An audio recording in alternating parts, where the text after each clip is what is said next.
오 하느님, 당신은 당신을 아는 이들의 정신을 비추는 빛이시며 당신을 사랑하는 마음에서 일어나는 기쁨이시며 당신을 섬기려는 의지에 임하는 힘이십니다.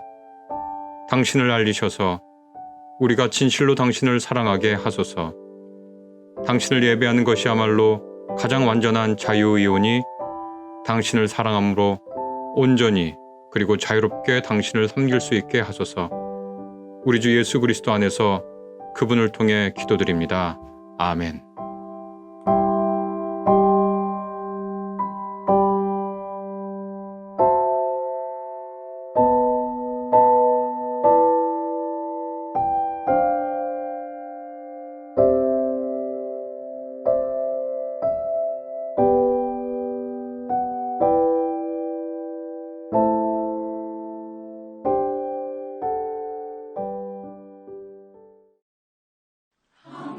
주님께 감사하며 항상 기뻐하라.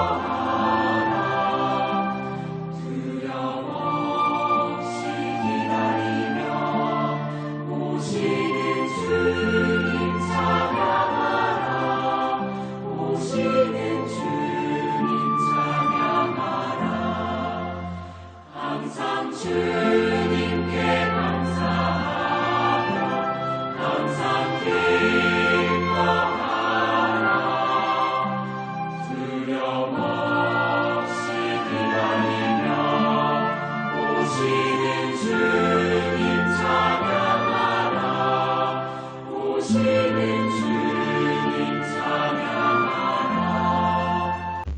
오늘 우리가 같이 생각해 볼 글은 C.S. 루이스의 글입니다.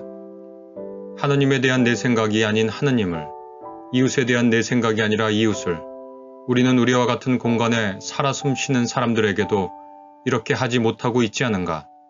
그 사람에게 말을 걸고 행동하는 것이 아니라 우리가 마음에 만든 대략적인 그림에 말을 걸고 행동하고 있지는 않은가? 우리가 이러한 사실을 미처 깨닫기도 전에 그는 우리에게서 멀어진다. 현실에 있는 사람은 소설에 나오는 인물처럼 특정한 성격을 갖고 있지 않다. 면밀히 관찰해보면 우리가 그 사람의 성격이라고 부르는 것 안에는 그 사람이 거의 들어있지 않다. 나는 다른 사람들이 너무도 나를 이런 식으로 대하는 것을 보며 나 또한 다른 일을 이렇게 내 생각에 가두어두고 있으리라 추정한다. 우리는 모두 남을 완전히 파악하고 있다고 생각한다. 우리가 늘 저지르는 잘못입니다. 이 잘못 속에서는 결코 살아 숨쉬는 하나님을 만날 수도 없고 또 사랑받고 사랑할 수 있고 존경하고 존경받을 수 있는 이웃도 존재하지 않습니다.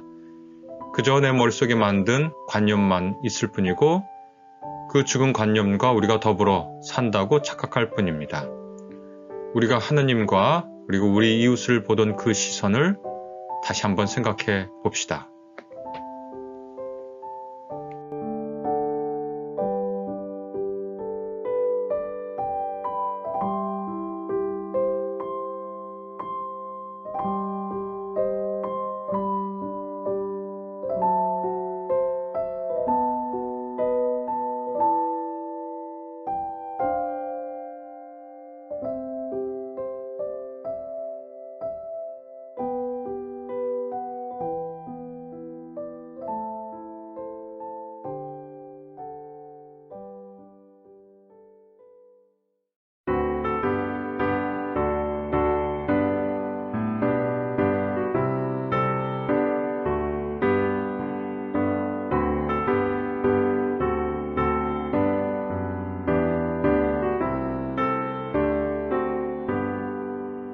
주 없이 살 수 없네 죄인의 구주여 그 귀한 몸의 피로 날 구속하소서 구주의 사랑으로 흘리신 보혈이 내 소망 나의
오늘 말씀은 마가복음서 2장에 있는 말씀입니다.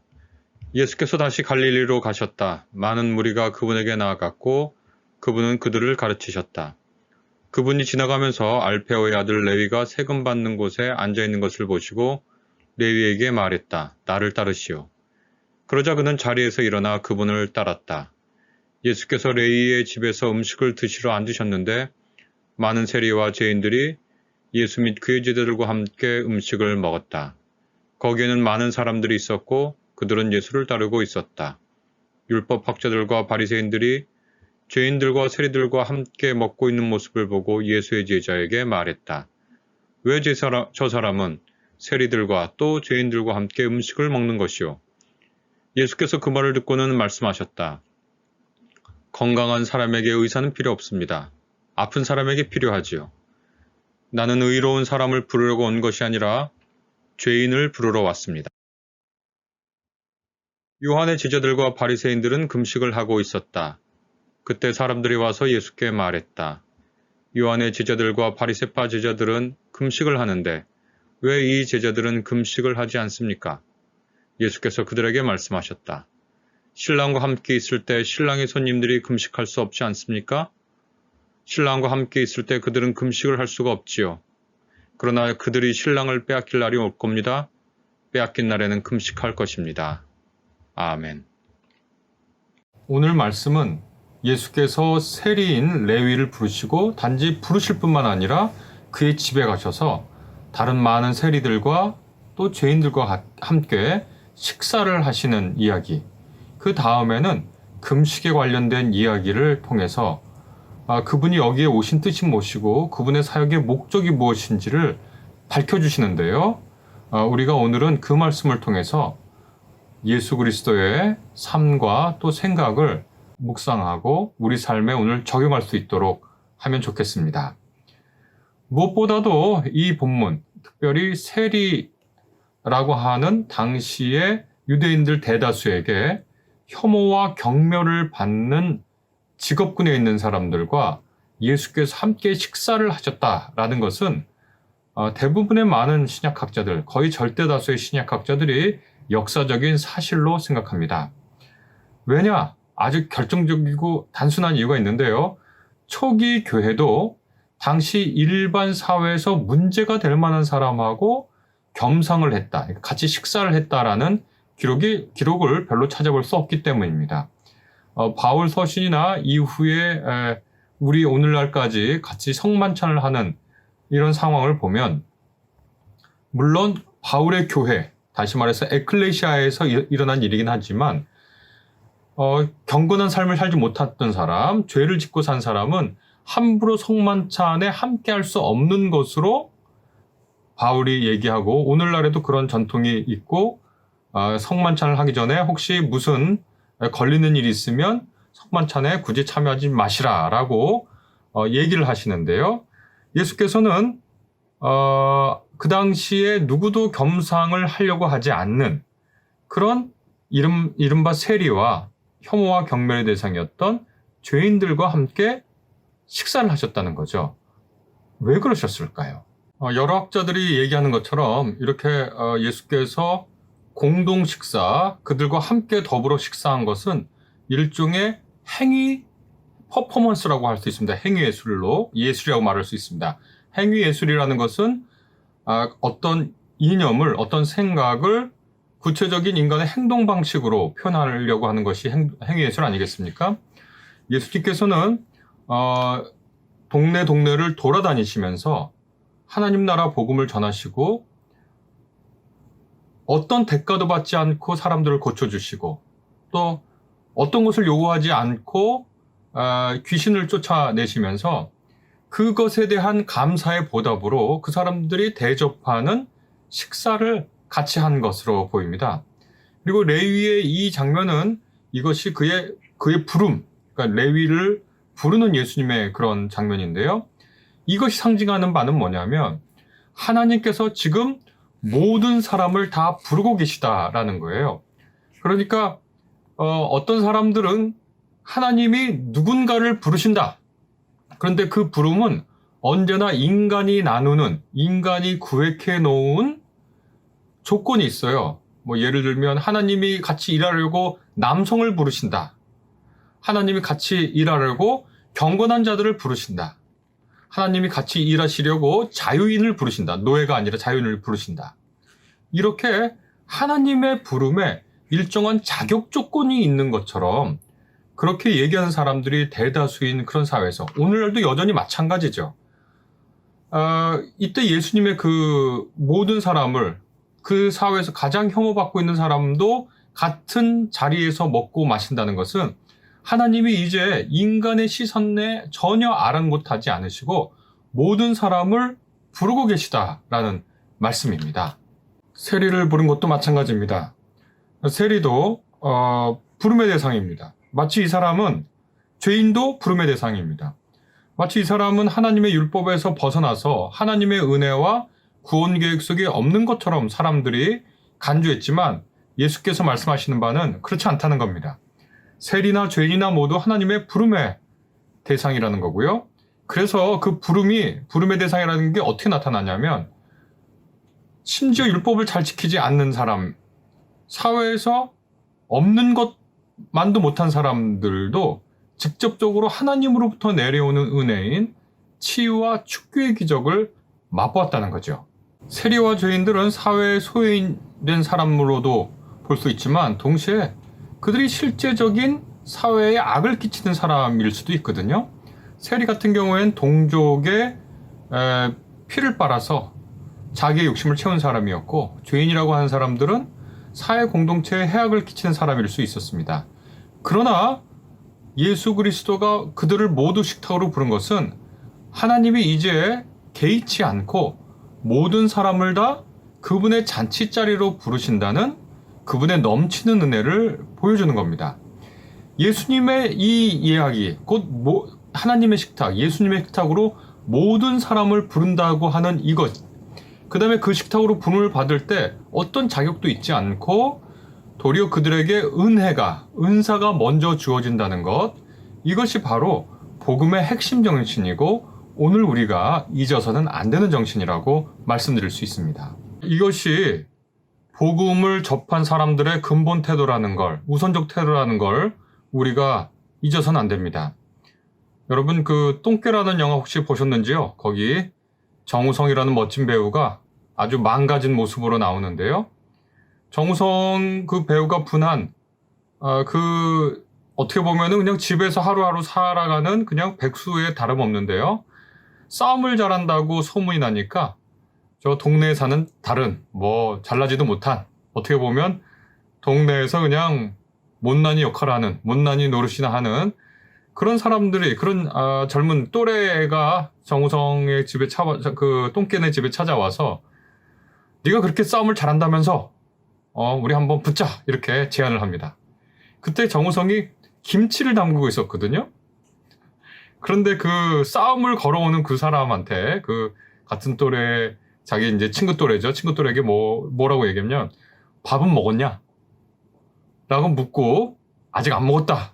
그러니까 먼저 같이 밥을 먹습니다. 밥을 먹고 이후로 싸우러 나가요.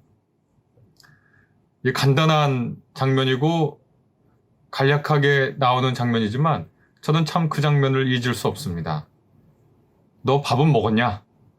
상대가 누구든지 간에 물어보는 겁니다.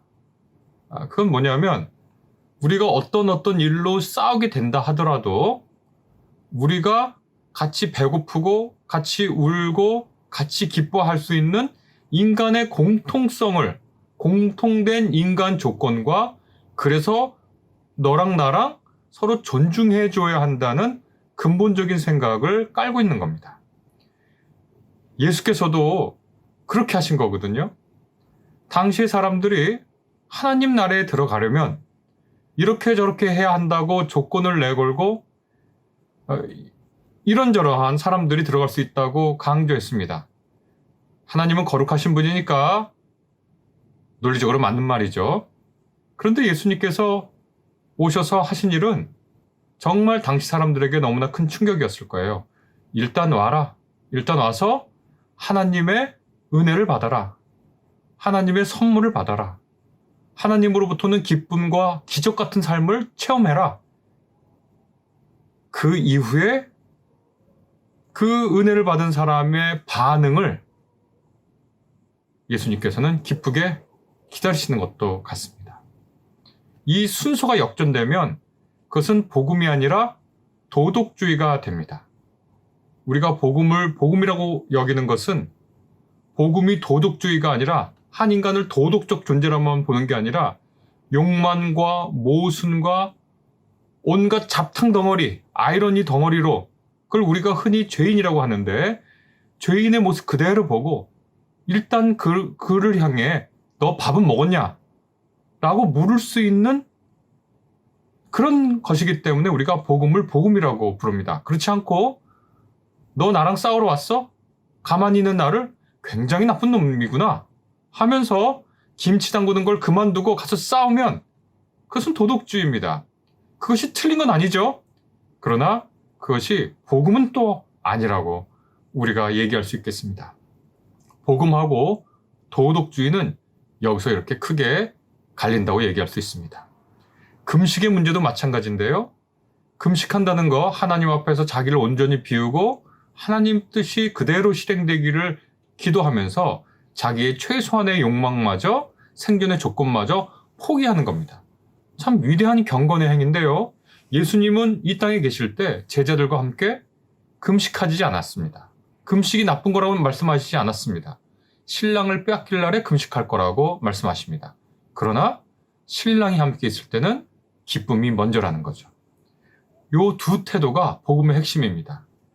기쁨이 삶의 주조이고 주음이고 배경음이고 이 주조 밑에 여러 가지 다른 일들이 있을 수는 있어요. 그러나 우리가 그 온전한 기쁨을 잊어버리고 잃어버린다면 그것은 복음에 입각한 삶이 아닙니다. 우리가 어떤 사람을 보고 그를 먼저 초청하고 부르고 하나님의 은사와 은혜와 온갖 감격스러운 선물을 맛보라고 말하고 그들과 함께 나누고 즐거워하는 것이 먼저고 그가 어떻게 반응하는지는 이후의 문제입니다. 누가복음서의 탕자의 비유라고 흔히 알려진 비유를 생각해 봅시다. 거기 보면 그 못난 둘째 아들이 돌아올 때 아버지가 그 둘째 아들을 맞아서 너 꼴 좋다 라고 말하지 않고 너 어쩌다 이렇게 됐냐 묻지도 않고 또 타지지도 않고 그냥 와락 안고 옷 다시 입히고 반지 다시 아들임을 뜻하는 재산권을 처분할 수 있는 반지 끼워주고 잔치 베풉니다. 단 한마디도 둘째 아들의 무슨 회개의 말 이런 것에 전혀 연연치 않습니다. 제가 볼 낯이 없으니까 그냥 종으로 써주세요. 이 말에 그럴게 잘해보자 라는 말도 하지 않아요. 이것이 복음의 핵심 정신입니다. 이것을 잊으면 복음이 아니라 도덕주의가 된다는 거 우리가 생각해야 합니다. 복음의 핵심 주조는 핵심 정서는 기쁨입니다. 이 기쁨은 하나님의 사랑과 은혜로부터 내려옵니다.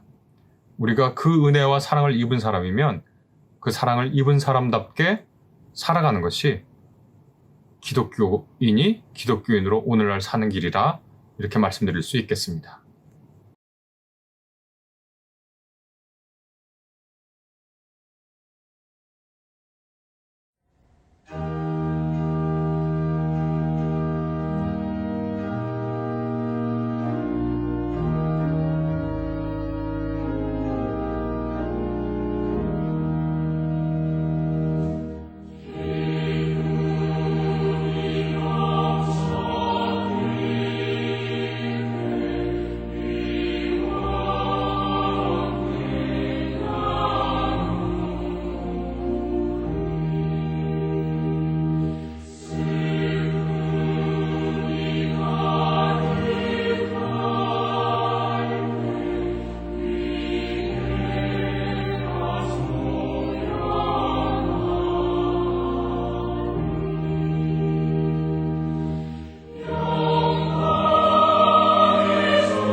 우리 주 예수 그리스도의 은혜와 하나님의 사랑과 성령님의 감동 감화하심이 이 예배를 함께하는 모든 분들에게 함께하시기를 간절히 기도합니다.